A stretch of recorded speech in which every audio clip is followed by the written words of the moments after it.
두 분께 사전에 요청을 했습니다. 그러니까 우리가 사우디를 상대로 희망하는 베스트 11이 지금 거의 의견이 일치되나요? 저 오른쪽 풀백 김태환 서령훈이야만 좀 다른 거 같고 다 똑같네요. 서로 한번 그렇죠. 내보자고 했더니 포메이션까지 똑같았고 저는 서령우, 그다음에 페노는 김태환, 나머지는 다 똑같았어요. 우리가 네. 저렇게 페노랑 바꿔서 4-3-3으로 해놨더니 에이 어차피 4-4에 쓸 거예요. 저도 그렇게 생각합니다. 우리 수만 형이 그냥 4-4에 쓸 거라 보지만 제발 단판 승부니까 한번 고민 좀 해보시면 어떨까 라고 저희가 한번 해본 건데, 자, 이제 아시안컵 우리 대표팀 이야기를 좀 해봐야 될 것 같은데요. 자, 일단 두 팀이 이제 8강에 안착을 했죠. 타지키스탄과 호주. 타지키스탄은 벤투 감독이 이끄는 아랍에미리트의 1대0 정규 시간에 이제 비겼다가 네네. 승부 차이 끝에 모든 선수가 다 넣었어요. 5대3으로 타지키스탄이 이겼고, 호주는 신태용 감독의 인도네시아의 4대0 완승을 이제 거뒀는데 네. 일단 두 팀 조금 뭐 어떤지 이야기를 해주세요. 타지키스탄은 좀 어떻게 보셨어요? 타지키스탄은 뭐 이번 그 아시안컵에서 가장 뭐 돌풍의 팀이라고 불릴 만큼 경기력이 일단 좋아요. 아, 근데 이건 재밌더라 근데. 그러니까 막 그냥 우연히 막 그렇게 올라간 게 아니라 이 팀이 가지고 있는 패턴과 본인들이 이제 맞춰왔던 그런 플레이들이 명확하게 있습니다. 네. 그래서 이제 이 세그르트 이 타지키스탄 감독이 이제 아프가니스탄 맡았고요. 그 다음에 몰디브를 맡았고, 그 다음에 이제 타지키스탄이거든요. 근데 그 전 팀들이 되게 짧아요. 그러니까 남아시아 그 선수권 대회가 있어요. 거기서 아프가니스탄을 처음에 맡아서 10경기 만에 준우승을 시킵니다. 그 다음에 몰디브 가서 또 그 남아시아 그 대회에서 몰디브를 우승시켜요. 그 다음에 타지키스탄 온 거거든요. 성과를 내고 이제 그렇죠. 점점 이제 좀 올라가고 있죠. 타지키스탄에서 이거 보여준 다음에 제 생각에 이 대회 끝나면 아시아 무대에서 조금 더 좋은 팀으로 갈 수도 있지 않을까. 한 단계 더 좋은 팀으로. 그래서 이 감독이 어쨌든 경력이 되게 좀 긴 감독이거든요. 한 20년 넘게 감독을 하셨더라고요. 그런데 이제 뭔가 아시아 무대에서 확실하게 본인의 좀 커리어를 이어나갈 수 있는 대회가 이번 대회가 아닐까. 좋습니다. 그러니까 첫 출전에 지금 8강 진출인 거예요. 그렇죠. 타지키스탄이. 일단 선수들 잘 뛰더만. 계속 뛰던데. 그치? 에너지 레벨이 상당히 좋아서 나도 와 이렇게 뭐 잘 뛰냐 봤더니 저도 어저께 입중계하면서 이래저래 찾아봤더니 이 혈통 자체가 이란계래요. 혈통으로 분류하면 선수들이 그러니까 이란의 어떤 에너지 레벨을 갖고 있는 친구들 같고 굉장히 저는 후반전 지칠 거라고 봤거든. 계속 뛰더라고. 뭐지? 박시성 11명 뛰는 느낌이 들어가지고. 좀 어리지 않나 선수들이? 나이도 이번 출전했던 저 팀들 중에 두 번째로 평균 연령이 어려요. 그런데다가 타지키스탄이 굉장히 고지대래요. 히말라야 산맥에 붙어 있대요. 그래서 거의 평균 지대가 4,000m래나? 그러니까 여하튼 굉장히 고지대야. 그러니까 선수들이 기본적으로 심폐지구력이 상당히 좋은 애들이에요. 그래 잘 뛰는. 그래서 일단 갖고 있는 툴이 참 많다 이런 생각이 느꼈고, 그리고 아까 얘기했던 것처럼 아까 세그르트 감독이 어디 출신이냐고 그러는데 크로아티아 출신입니다. 그래서 이 감독이 그렇게 이제 강팀들 말고 있잖아요. 중하위권 팀들 잘 만들어가지고 막 팀워크 극대화시켜서 하는 그런 감독이더라고. 그래서 팀을 참 단단하게 잘 만들었다. 물론 뭐 어디까지 올라갈지는 모르겠지만 지금으로서는 이번 대회에서 가장 멋진 팀 중에 하나. 이제 이 타지키스탄 같은 경우는 8강 가면 아마 이라크 이라크랑 요르단. 요르단 그쪽이랑 만나죠. 그렇죠. 좀 이따 8시 반에 하는. 그래서 그때는 좀 뭐 어느 정도까지 올라갈지 모르겠지만 경기는 굉장히 재밌게 잘한다. 뭐 객관적인 전략, 그러니까 소위 얘기해 우리가 뭐 정배라는 표현을 쓰는데 그거 봤을 때는 그래도 이라크나 요르단이 그러니까 그 승자가 타지키스탄보다는 좀 세지 않겠냐라는 거는 있는데 모르죠. 뭐 단판은 몰라요. 그렇게까지 확. 그럼요. 이렇게 확 차이 나는 그렇습니다. 자, 그리고 이제 호주가 인도네시아 4대0으로 이겼고, 신태용 감독은 경기 후에 사실 한국을 좀 만나고 싶었다. 왜냐면 여기 8강 진출하면 한국 만나는 거거든요. 그러나 한국과의 격돌은 아직 좀 꿈이었나 싶다. 선수들이 어리고 경험이 없다 보니까 마무리에서 호주에 부족했다라면서 뭐 잘 뛰었다 우리 선수들이 이런 얘기 했는데, 사실 이제 한국이 사우디아라비아를 꺾고 올라간다면 호주를 만나게 됩니다. 그리고 호주는 좀 어땠어요? 4대0으로 완승을 거뒀거든요. 호주가 보통 이제 그런 인도네시아 같은 약간 본인들보다 약팀한테 되게 약한 모습을 많이 보여줘요. 약한 모습을 보인다. 그러니까 역습을 많이 당해요. 이 투박하다 보니까 우당탕탕하다가 역습당하는 게 호주의 좀 패턴이거든요. 반면에 이제 월드컵 같은 무대 보면 덴마크, 아르헨티나 이런 팀들하고 할 때 더 잘해요. 왜냐면 이제 수비하다가 역습, 피지컬 활용해서. 그러다 보니까 이제 우리가 뭐 당연히 그 어제 보셨겠지만 호주랑 인도네시아가 할 때 인도네시아가 경기력은 더 좋았어요. 심지어 전반전에 호주가 슈팅 하나밖에 없었거든요. 예. 근데 뭐 두 골이긴 했지만 어쨌든 전반전에 인도네시아가 막 몰아붙이니까 아 이거 인도네시아가 올라오는 것보다 호주가 올라오는 게 낫겠다. 하지만 당연히 8강에서 만날 때 부담스러운 건 인도네시아보다 호주다.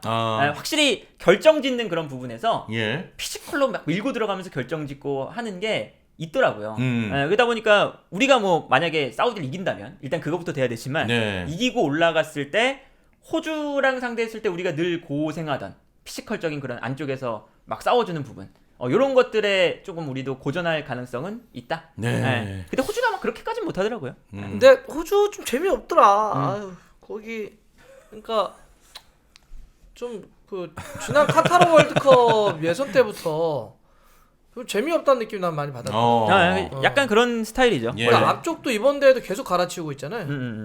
거기 카타르 월드컵 할 때도 그 듀크인가? 듀크. 네, 듀크. 걔가 일본 2부에서 뛰는 애야. 걔가 지금 호주 국대 앞이야. 걔가 안 되니까 자꾸 뭐 다음 경기는 누구 받고. 그래서 이번에는 멜버른인가 그 자국에서 뛰는 애로 또 바꿨더라고. 네. 경기마다 지금 스트라이커를 받고 있어서 앞쪽에서 이렇게 막 뭐 이렇게 빨빨거리는 애가 없어. 여기는 약간 미드필더 바라고 측면 쪽 그 잭슨 어바인 같은 친구들. 여기 지금 자크트 파울리에 뛰고 있는데 이런 친구들이나 아니면 그냥 그 수비 쪽에 몸빵들. 그 해리 슈터인가? 198 이번에 그 프리킥에서 헤더 넣었던 애. 이렇게 이제 몸빵이 있고 수비 딱 단단하게 해놓고 뭐 사이드나 이쪽은 조금 그래도 버텨볼 만하는데 경기가 이렇게 세련되거나 파괴력 있거나 이런 느낌은 아니에요. 근데 이제 이런 팀이 어쨌든 단판에는 만나면 좀 끈끈해서 좀 그런 게 쉽지 않아요. 그냥 팀들이. 막 연장전 가고 이럴 가능성이 있지. 이런 팀들이 맞아. 이런 팀 만나면 끈적죠. 네. 자 일단 뭐 호주와 타지키스탄의 뭐 전력 이런 것도 간단하게 이야기를 해봤고 이제 우리의 문제입니다. 자 일단 우리 대표팀 뭐 분위기 한번 좀 보고 가죠. 그 훈련 한 30분 전에 이 오현규 선수가 인터뷰를 했는데 굉장히 자신감을 내비쳤습니다. 분위기 어떠냐? 지금 뭐 흥민이 형이 항상 긍정적으로 말씀하시고 몸 개구도 하시면서 분위기 이끌어 주신다. 사우디 수비가 좀 강하다. 왜냐면 사우디 같은 경우는 PK 말고는 실점한 게 없으니까 강하다는 평가가 있는데 어떻게 보냐라고 하니까 그거는 한국을 안 만나서 그런 거다. 우리만 잘하면 된다라는 생각이 든다. 이런 얘기를 했고 또 아마 경기를 치르면 3만 명의 사우디 팬들이 입장할 거다. 어떻게 생각하냐 그랬더니 관중들이 많으면 좋죠. 뭐 없는 것보다 많은 게 좋습니다. 뭐 이런 식으로 아주 이 자신감을 또 내비친 인터뷰를 했고요. 자 그리고 여기에 더해서 이제 황희찬 선수와 김재인 선수가 사실 조금 부상들이 있었는데 관계자의 인터뷰를 보니까 16강에 맞춰서 지금 훈련을 하고 있다. 그 정도로 몸 상태가 좀 올라온 것 같고 선발도 지금 가능하다. 이런 또 우리에게는 반가운 소식이거든요. 예, 일단 뭐 자신감 이렇게 갖춘 거 있는 것 같아요, 이런 선수들이. 그럼요. 뭐 우리 팀의 분위기가 일단 좋아야 되니까 뭐 선수들 분위기는 좋다고 하니까 너무 다행이고 약간 그 기자분이 잘 모르시는 것 같은데 사우디는 수비가 약합니다. 그게 약점이에요. 사우디는 수비가 약점이라서 저는 이번 경기에 우리가 득점 많이 할 가능성도 있다. 왜냐면 사우디가 이번 아시안컵에서 참가하는 팀들 중에 거의 일본 제외하면 유일하게 한국 상대로 라인을 올리는 팀이거든요. 아니 손흥민, 황희찬 복귀했고 이강인도 컨디션 너무 좋고 하면 사실 사우디가 우리 공격을 막아내기가 되게 벅찰 것 같아요. 그러니까 우리가 조금 더 이 사우디 경기에서는 그동안 이제 말레이시아, 요르단, 바레인 좀 답답했잖아요. 그런 경기는 최소한 좀 안 나올 가능성이 높은 경기라고 생각이 듭니다. 아니 나는 이제 형한테 이걸 여쭤볼게. 그러니까 사우디 단점은 지금 패너가 저렇게 기자가 모르고 사우디 수비 별로다 이렇게 이야기를 했는데 기자 깐 거야 지금? 그게 아니라 약간 저게 잘못된 평가다. 그래 잘못된 알려져 있다. 나는 형한테 묻고 싶은 건 사우디가 결정력이 좀 없지 않나라는 거 물어보고 싶은 거야. 맞아. 그럼 여기는 앞뒤가 다 약점이야? 아니 그러니까 그 사우디가 지금 잘하고 있는 건 뭐냐면 그러니까 개개인의 능력들이 좋아요 일단. 테크닉들이 좋아요. 몸이 되게 유연하고 신체적인 능력이 있고 기술이 있어요. 볼을 잡았을 때는 그것도 좋고요. 또 전적으로 볼을 다루는 왜냐면 만치니 감독이잖아. 굉장히 조직적으로 미들이나 이쪽을 잘 짜놔가지고 볼을 이렇게 점유하는 수치들이 있죠. 그다음에 슈팅을 만드는 기회 같은 거 있죠. 이런 건 괜찮아. 그래서 데이터를 한번 뽑아보면 사우디가 다 상위권이야. 그러니까 그런 지표 우리가 뭐 볼 점유 얼마냐, 패스 성공률 얼마냐, 뭐 그렇지. 아니 그래서 옵타 통계 보니까 16강 진출한 나라 중에 사우디가 1등이야 1등. 맞아, 다 높은데. 수치가. 근데 문제 뭐 이런 거야. 거기서 마무리를 넣어주는 거 내가 항상 얘기하지만 슈팅의 기회를 만들어주는 것까지는 감독이 해. 그렇죠? 슈팅의 기회를 만든다라고 하는 건 전술로 감독의 역할이에요. 근데 만들어진 기회를 때려 넣는 건 사람이야. 결정력, 그건 골 결정력은 그래서 사람이 하는 거예요. 개인이 하는 거예요. 그래서 우리가 뭐라 그래? 이적 시장에서 결정력은 돈이다. 그러면 그거를 마무리했던 선수가 누구야? 알도사리. 근데 알도사리가 이번 시즌 핀트가 잘 안 맞아. 알도사리가 그러니까 지금도 여전히 뭐 개인적으로 위협적일 수 있겠지만 결정력이 안 나와서 찾아온 기회를 가장 많이 무산시킨 팀도 사우디야. 이해되죠? 그러니까 기회를 제일 많이 만들기도 하는데 가장 날려먹은 팀도 사우디예요. 그래서 지금 그런 지표가 있다. 그래서 이따가 뒤에 우리 어떻게 대응할 거냐고 얘기할 때 저는 그래서 이 팀이 볼 점유라든지 전적으로 간수라든지 경기 운영 자체는 괜찮아. 압박의 지수 이런 것도 좋아서 우리가 이번 이 승부는 뭐냐면 허리 쪽에서의 숫자 싸움에 밀리면 절대 안 된다. 이거는 페노가 우리 조별리그 3번의 경기를 분석하면서 무슨 얘기를 했냐면 가장 큰 문제는 벌어졌다. 그렇죠. 벌어졌기 때문에 가운데가 공동환상이 빚어진 게 가장 문제라고 했는데 사우디는 그건 잘해요. 가운데를 촘촘하게 닦잖아. 거기 왜냐면 칸노 같은 친구도 좋거든.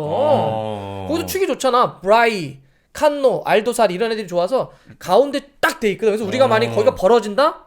그러면 또 이번에 뭐 미드필더에 만약 예를 들면 박용우, 황인범 막 엄청 고생할 수도 있어. 좁혀야 돼요. 좋습니다. 이제 좁혀야 된다고 말씀하셨고 가운데 이제 텅 비면 털린다 이런 얘기 하셨는데 그래서 두 분께 사전에 요청을 했습니다. 그러니까 우리가 사우디를 상대로 희망하는 베스트 11이에요. 희망하는 이대로 나올지 안 나올지도 모르겠습니다만 일단 지금 거의 의견이 일치되나요? 저 오른쪽 풀백 김태환 서령훈이야만 좀 다른 것 같고 다 똑같네요. 서로 한번 그렇죠. 내보자고 했더니 포메이션까지 똑같았고 포메이션까지 똑같네. 오른쪽만 저는 서령우, 그다음 페노는 김태환, 나머지는 다 똑같았어요. 자 일단 이거 희망입니다. 일단 먼저 페노가 이렇게 꼽은 이유와 왜 희망하는지를. 그러니까 일단 그 투톱보다는 원톱이 난 것 같다. 저도. 그러니까 이제 그건 뭐냐면 아까 말씀해주신 것처럼 사우디아라비아가 그 5-3-2 정도 요 정도 쓰거든요. 5-3-2. 5-3-2. 일단 미드필더가 중앙에 3명이죠. 그리고 투톱에 알도사리가 있어요. 알도사리가 이제 우리로 따지면 이제 뭐 이강인, 손흥민처럼 프리롤입니다.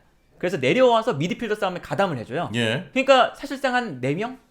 플러스 이제 막 그 좌우 측면에서도 윙백이 막 올라와서 한 4명에서 5명까지 늘어날 때도 있어요. 중원 싸움에. 그리고 거기서 이제 막 선수들이 막 주고받으면서 개인 능력을 통해서 득점을 만드는 그런 팀이거든요. 그러니까 이제 우리가 그동안 요르단, 바레인, 말레이시아 똑같았잖아요. 그렇죠. 미드필더 라인에 선수가 없고 그러다 보니까 사실 김민재가 아무리 걷어내도 앞에서 받는 선수가 다 상대 팀이고. 그러니까 그러니까 이것만 봐도 우리가 김민재가 나폴리나 바이에른 뮌헨에서 걷어낼 때는 다 그게 상대편이 아니라 우리 팀한테 가요. 근데 우리 국가대표팀에서만 왜 이렇게 걷어내면 딴 팀한테 가냐. 그것도 우리가 생각을 해봐야 되는 거잖아요. 그러니까 요 미드필더 라인에서 사우디아라비아가 강점을 갖고 있기 때문에 우리가 뭐 투톱을 사용해도 사실은 중원을 강화하는 방법은 많지만 클린스만 감독이 그런 걸 못 보여주니까 그러면 숫자라도 늘리는 게 낫지 않나. 동의합니다. 라는 생각인 거죠. 비슷한 결인 거죠? 우리가 이제 저렇게 페노랑 바꿔서 4-3-3으로 해놨더니 에이 어차피 4-4에 쓸 거예요.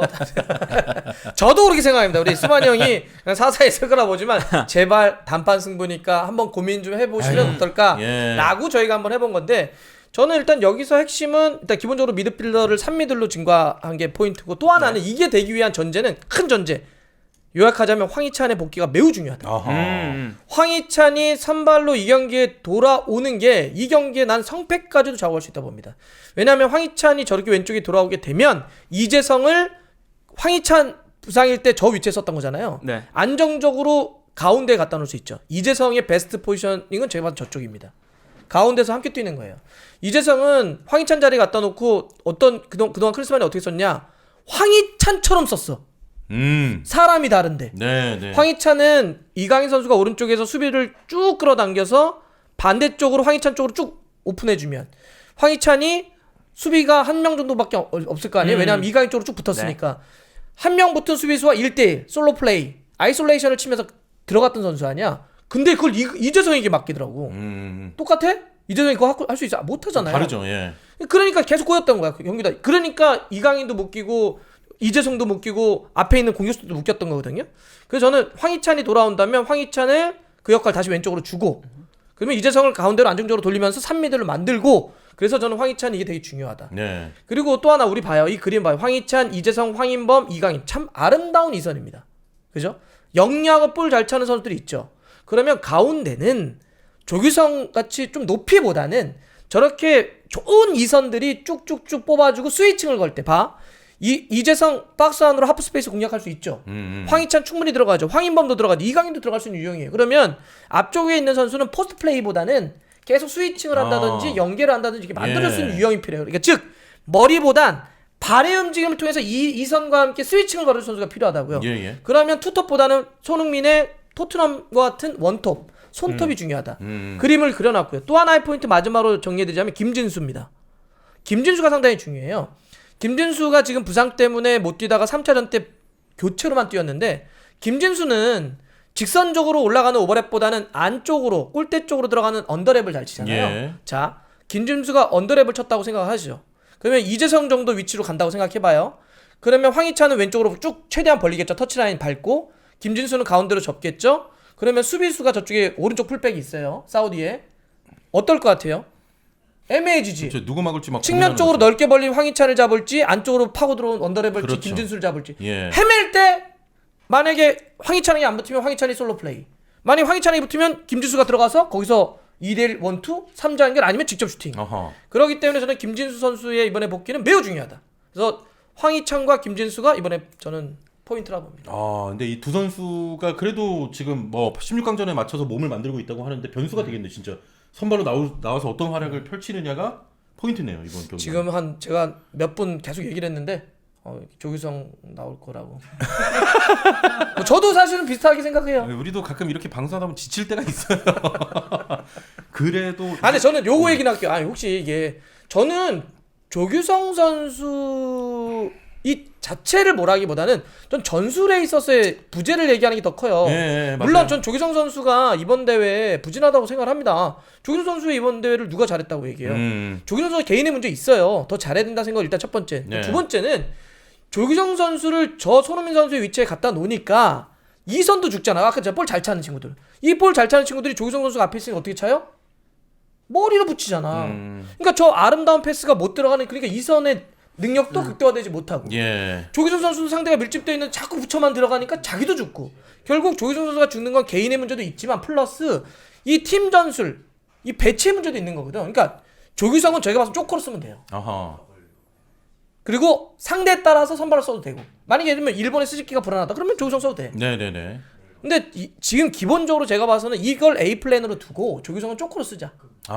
네. 일단 모두 이제 축 팬들이 이런 그림을 많이 그릴 텐데 경기는 막상 어떤 선수가 또 출전할지 이전에 보던 또 포메이션 베스트 11으로 나올지 이것도 좀 봐야 될 것 같습니다. 일단 이 경기는 내일에서 수요일로 넘어가는 새벽 1시 경기이기 때문에 또 많이 관심을 가져주시고요.